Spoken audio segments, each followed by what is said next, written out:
Good morning, Mile High, and welcome to Sharing Our Stories. My name is Slim, along with Sean Jenkins. And Mile High, what this is right here is a weekly show that we do on addiction and, most importantly, on recovery. Yep. This program is all about people coming in and sharing their struggles with addiction, but letting you know that in the end we can recover. We can make it out of our addiction and find sobriety. And whether it's from drugs or alcohol or both, we can get clean and we can get sober. So this morning we're going to celebrate some sobriety once again, and I'm really excited for the guests we have this morning. Super excited, man. Slim, this dude was here in the beginning of our show. When we started 3 years ago, this gentleman came in and sat down and took notes, and He was drinking at the time. he was drinking at the time. He would come in and say, like, I'm But he 2 was a days friend sober. of ours, and yeah. you come in. And man, I'm so super excited to have this guest. Yeah, he would come in, he'd be like, I'm 2 days sober. He sat in with some of our very first guests. One of our first programs, the guest that was in here, turned and gave our Jomeezius, who was here, who you're about to hear from, turned to him, and they literally had a conversation for the entire program. Right. Just about where Jomeezius was and where Jomeezius was trying to find his sobriety. And since that time, he has found that sobriety, and this morning he's going to share that with you. And we're really excited. I want to welcome Jomeezius, the genius from Denver. And you're like, what kind of name is that, Jomeezius, the genius? Yeah, there's a story behind that too, there's a folks. story, yes. He's a producer, a music producer. He's been doing it here in Denver for many years. He's moved to Vegas, and now he is bouncing back and forth between Vegas and here.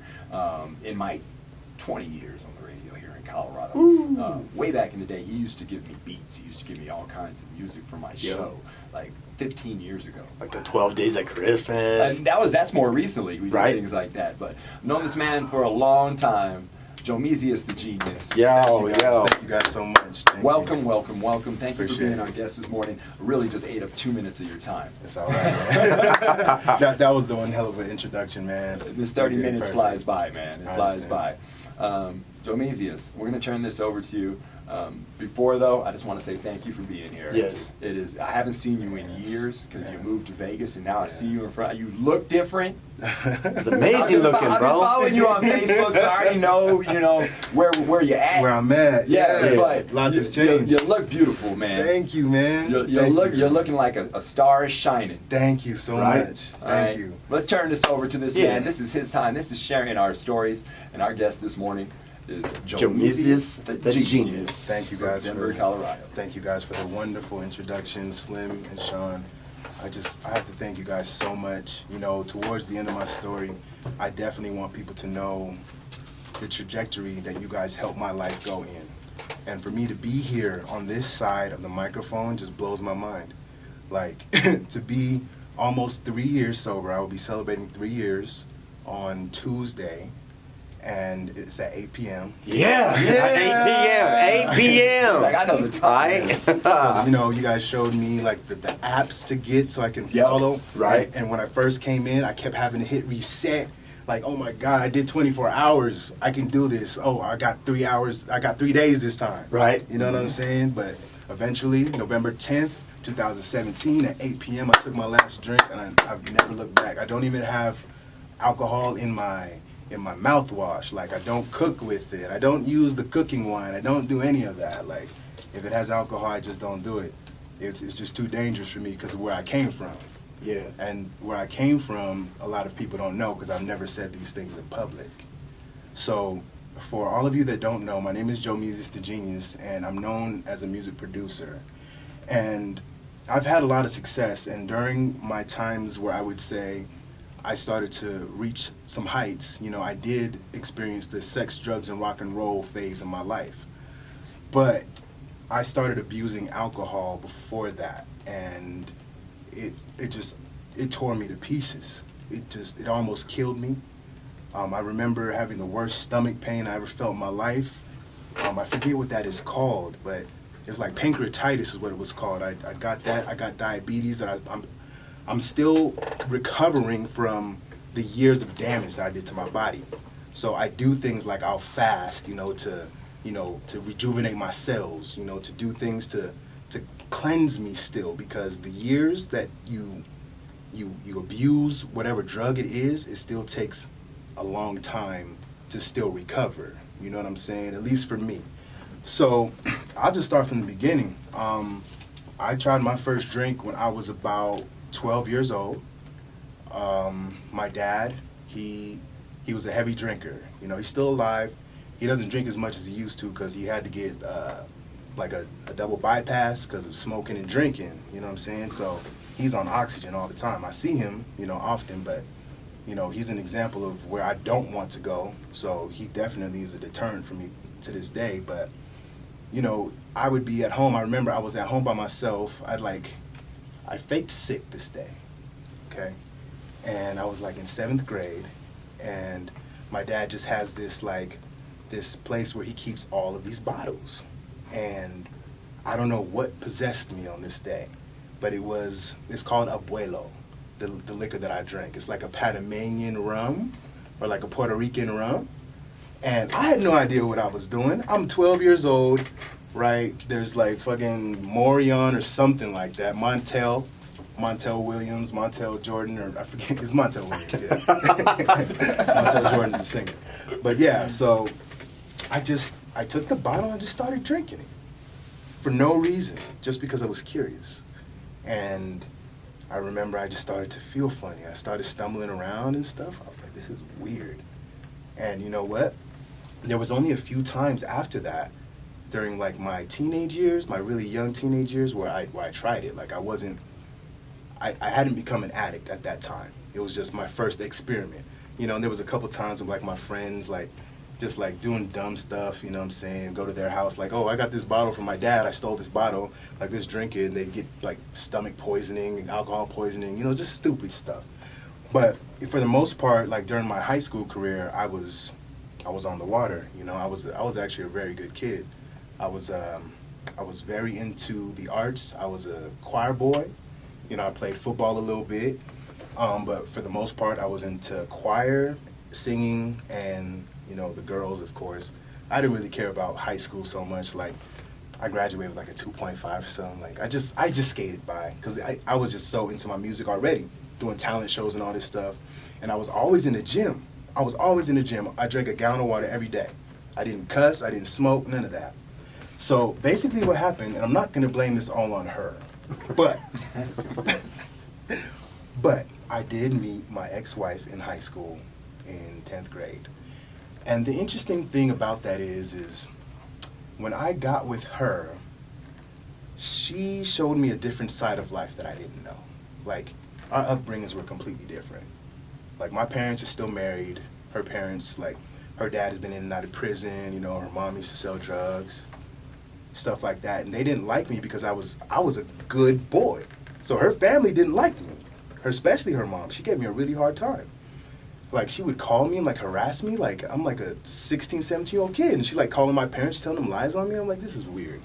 But anyway, so, fast forward a little bit.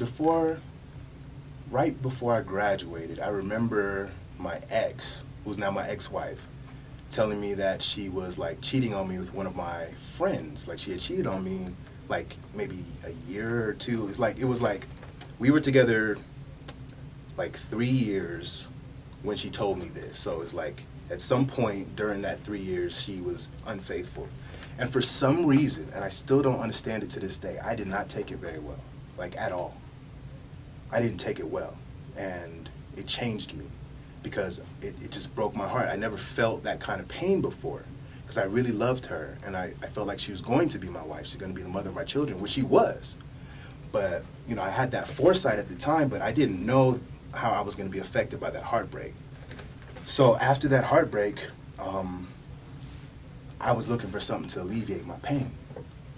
And it started with cigarettes, it started with nicotine, which I haven't smoked a cigarette in 3 weeks now. Okay. All right. So that's the one that had to go too. But Yeah, you know, yeah. that the alcohol, that was number one, you know, because when I started to smoke, I felt some sort of relief just from stepping outside and just doing the, well, come to find out all these years later, that's just meditation. I didn't need the smoke to do it. I could just breathe air. But anyway, I learned that later on, okay?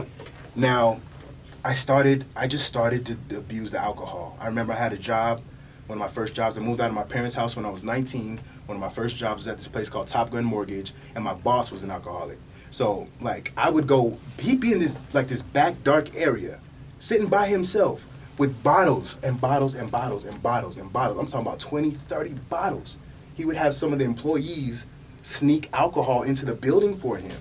So I thought it was cool because I was already starting to abuse alcohol. So I would come with my water bottle filled with Kool-Aid and whatever I could get my hands on, which was most likely some kind of cheap liquor like McCormick, some nasty McCormick vodka that can eat through a styrofoam cup. You know, I'm drinking that stuff like it's good. You know, it's like sipping on it at the desk, you know. Everybody there was basically doing something. So that's just like my earliest memories of where it all began for me. And one of the perks that happened to me from me trying to deal with this pain that I held on to, it was a heartbreak. That's what it was. I poured myself into my music. I poured it all into my music to the point where I was doing like 10 songs a day for like 10 years. And during that time, like early on, I did meet Slim. I did meet you. Just through some mutual connects. I think it was like Kingdom. Like Kingdom was very excited about me. Like he heard my music, Chones, and it was like, yo, I think you got it, young man. So I was like, wow, these guys are people I was listening to for a long time. Like I already knew about you. So when I came up to the station, of course I was drunk. You know, it was weird because, you know, now that I'm sober, I don't have that crutch anymore. So I'm still getting used to like being interpersonal with people because me 4 years ago, I would have had to have been drunk to come up in here to feel the confidence because I know I was drunk when I first met you. I was probably drunk when I met you. Yeah, it's ironic. We didn't even know at the time. That's how I had to get through on the radio. Right. So I just had to, for me to be able to get through just my days and, you know, being with people and stuff, like, because I had this deep, dark pain that I was dealing with. I didn't want nobody to know. So I just masked it. So for years, 10 years, 12 years, drank every day, every single day. And it got to the point where I was on an alcohol fast, ironically enough. You know, I just completed this 12-day water fast. I was on an alcohol fast where I didn't even remember if I had food sometimes. And ironically enough, my ex-wife, she abused it too. Like I think we were just very unhappy with each other and we just didn't want to see it. And so we just abused alcohol together. And at the height of my addiction, I was drinking, I remember my order.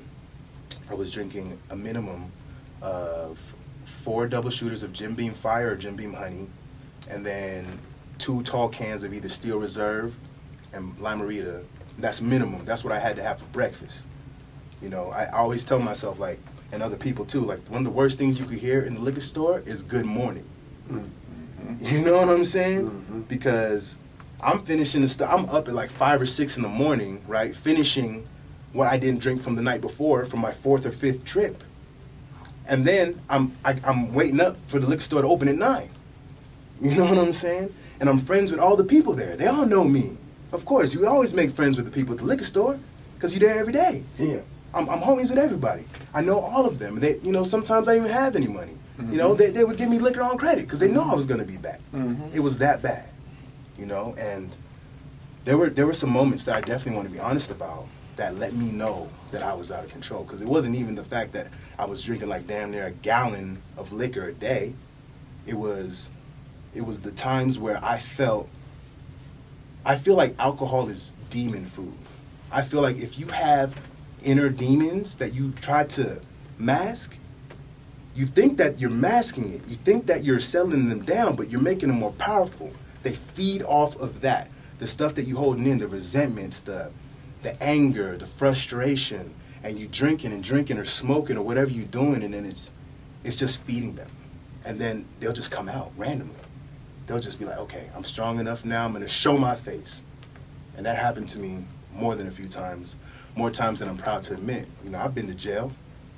You know, I got a DUI in 2000. I remember the exact date because it was my brother's birthday. It was January 14, 2012. And I didn't learn my lesson. It didn't deter me at all. I was like, you guys gonna slap me on the wrist, give me probation unsupervised? Going right back to drinking. Like, screw you guys. Like, you guys ain't gonna catch me. I was doing this for this long without being caught. I could do it again. No.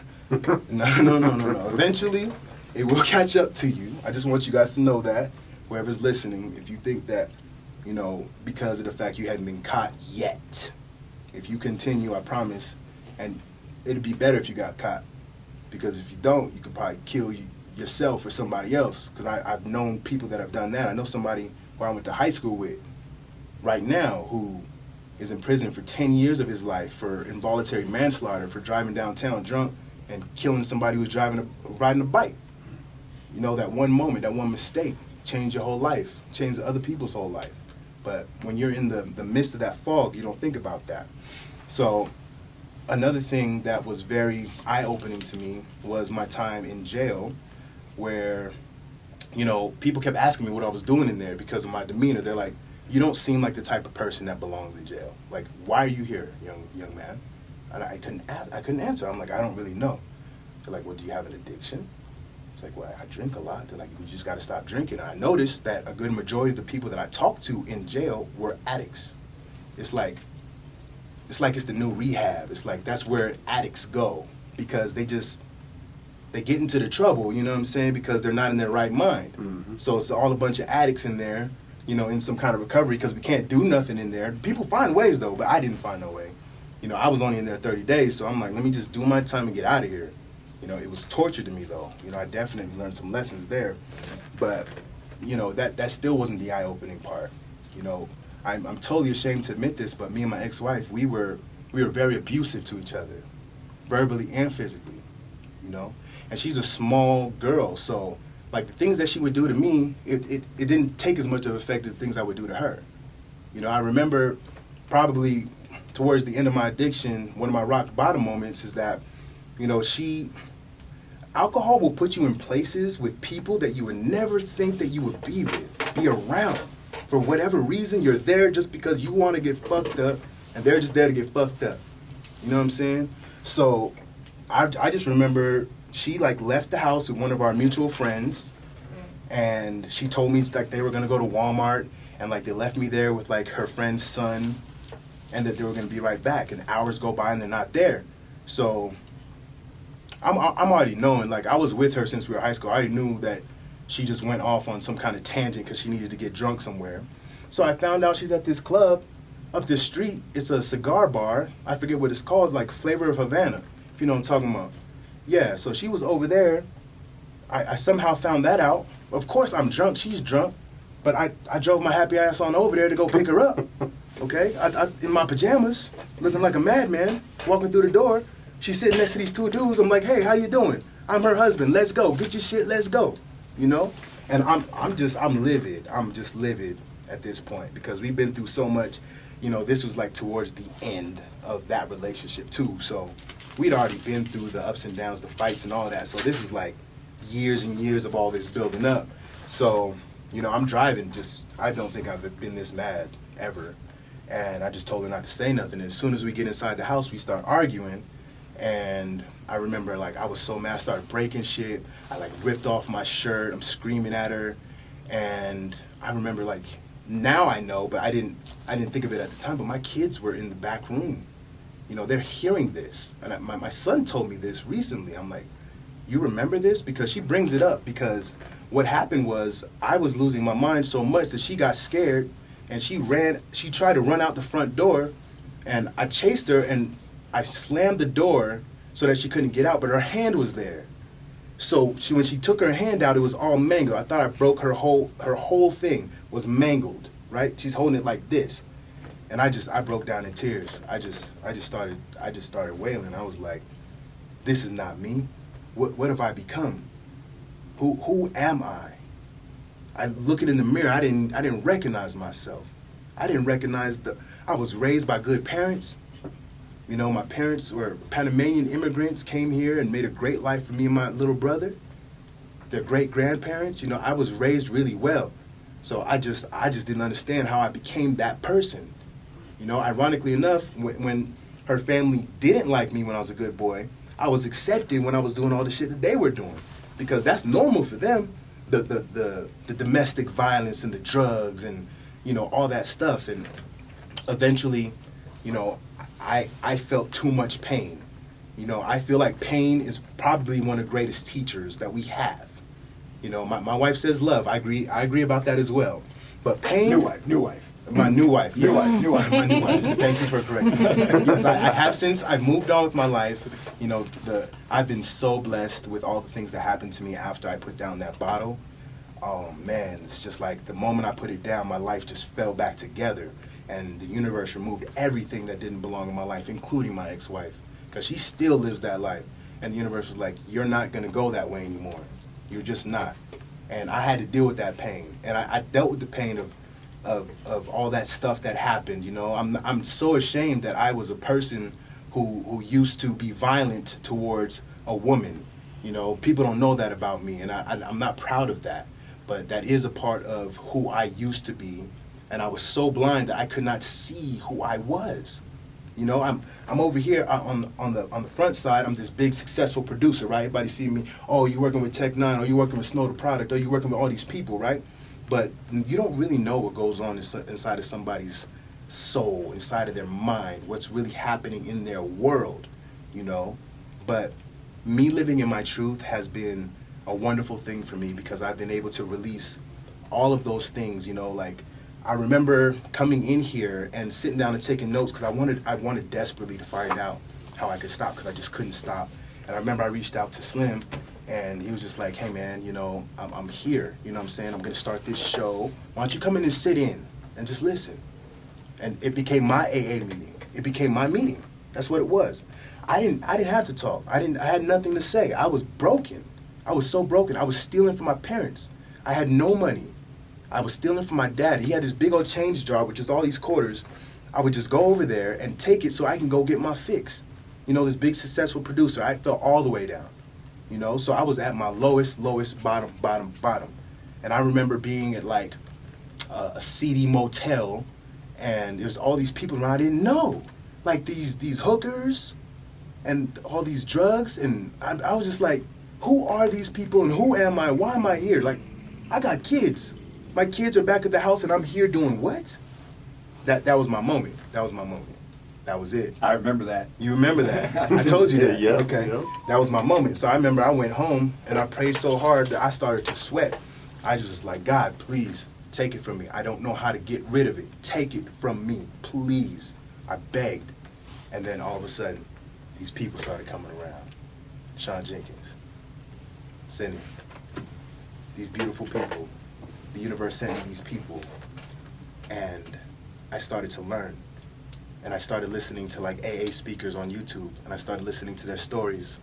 And I was just listening to people's stories and figuring out how they did it, and I would just take notes. And eventually, those notes and those words from those beautiful people, they got to me. I was finally able to put it down, and I changed myself. I started to read. I started doing different habits. I started reading. I started meditating. You know, I started being more active.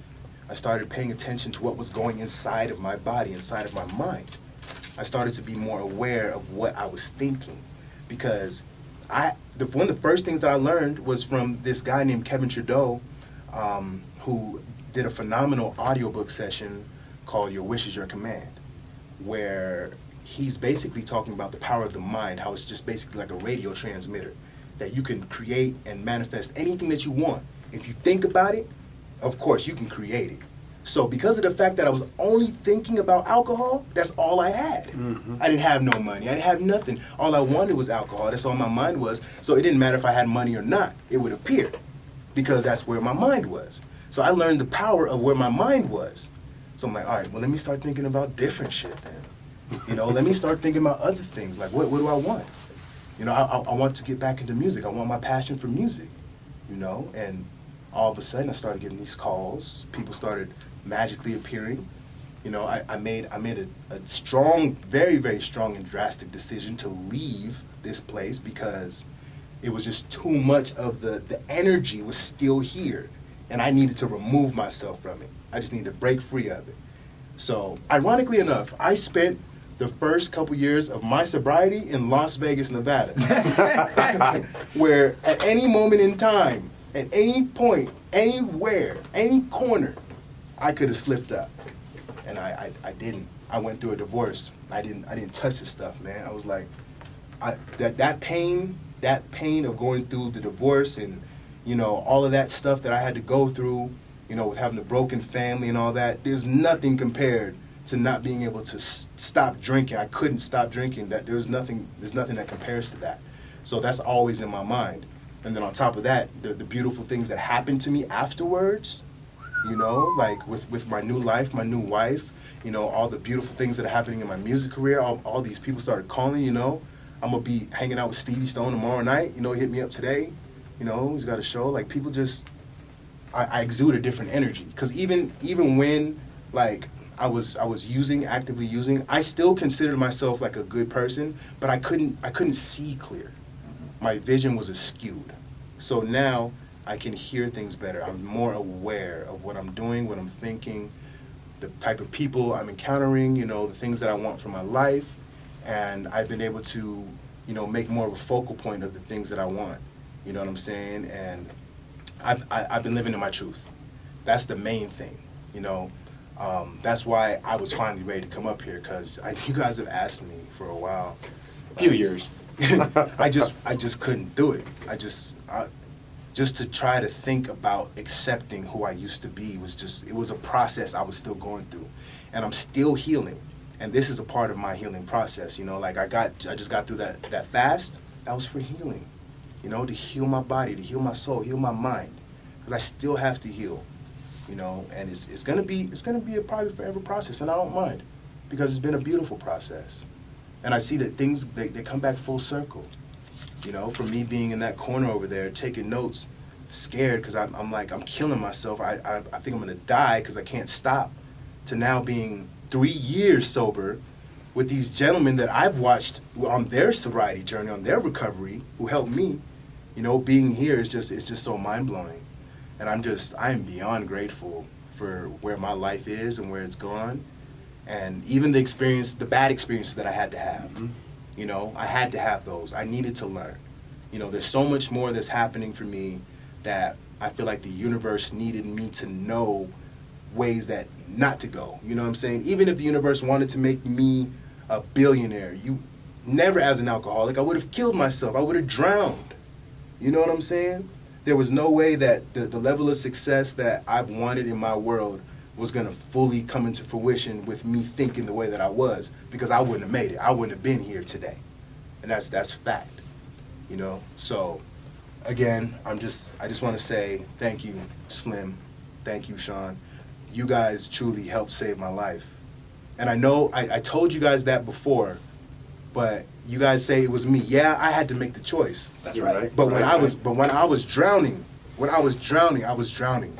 You guys came, you guys picked me up. I'm glad to put a hand out. I'm glad I put a hand out. I'm glad we both put a hand out to you. But I'm more happy than anything that you made that choice. Right. Because, like you said, it was you.